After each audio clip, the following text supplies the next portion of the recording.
The platform clock showed 6:58 a.m. The train would leave at 7 o'clock. Daniel stood still, holding a one-way ticket in his shaking hand.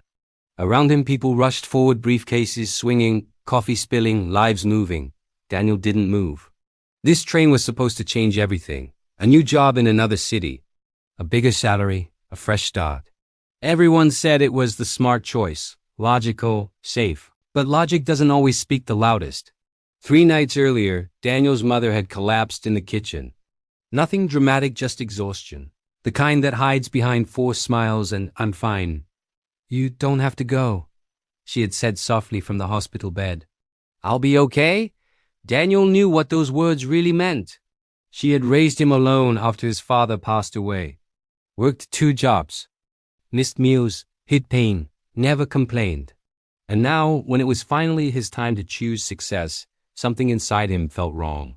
The train horn echoed through the station. A step forward. Daniel remembered being 8 years old, sitting on the floor with broken crayons. He had cried, afraid his drawing was ruined.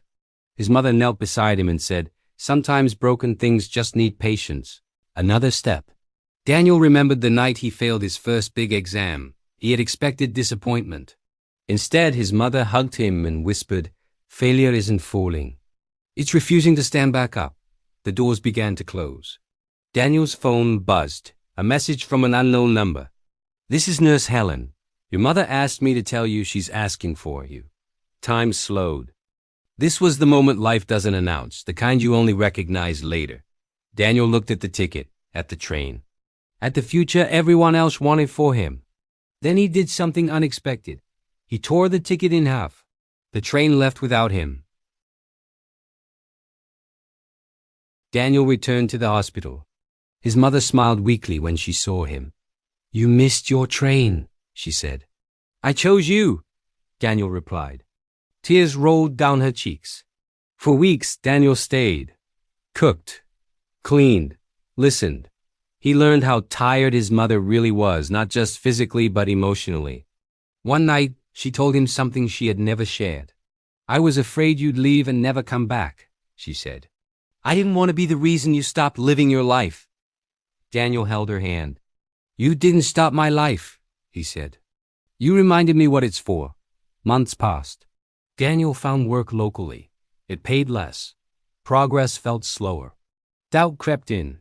Friends called him foolish. "You gave up a big opportunity." Daniel smiled politely. They didn't understand. Then something changed. Daniel started freelancing at night using skills he had ignored for years. Design, writing, consulting. Slowly, people noticed. One client became 5. 5 became 20. A year later, Daniel earned more than the job he had almost taken. But more importantly, his mother was healthy again. Laughing, living. One evening, Daniel walked past the train station. He stopped and watched another train leave. This time he didn't feel regret. He felt peace, because he learned something powerful. Sometimes success isn't about boarding the next train. Sometimes it's about staying long enough to understand why you're traveling at all. Daniel didn't miss his future. He chose a better one.